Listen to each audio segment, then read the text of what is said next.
warahmatullahi wabarakatuh. Wilujeng enjing sadayana nutu simkuring dipihormat Bapak Radi salaku owner rumah makan oge nutu simkuring dipihormat sareng dipideudeung jajaran karyawan rumah makan. Nu pertama hayu urang manjatkeun syukur ka Ilahi Robbi berkat kakawasaanna urang sadayana tiasa di tempat ieu kanggo kehadiran acara pembukaan rumah makan. Salawat sareng salam mugia salawasna dilimpahkeun ka Nabi urang sadayana Muhammad sallallahu alaihi wasallam, kaluargana, sahabat, ulama, oge ka urang sadaya salaku umatna, amin. Nepangkeun nami abdi Haifa Sareng Kalila MC ieu pembukaan rumah makan. Hadirin ieu runtuyan acara nu bakal urang lakonan bareng-bareng. Muka hiji bubuka, muka dua doa, muka tilu sambutan, muka opat acara inti, anu terakhir penutupan.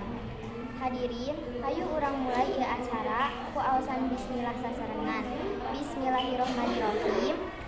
Acara salajengna nyaeta doa anu bade dipimpin ku Ustaz Zainal. Alhamdulillah doa tos dibacakeun mugi-mugi urang sadaya kenging hidayah sareng karohmana.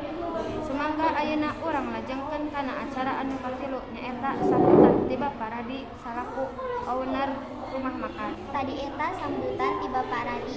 Hatur nuhun, urang teraskeun kana acara salajengna nyaeta kana acara inti. Para wargi sadayana, alhamdulillah sadaya rutuyan acara parantos kahaturkeun.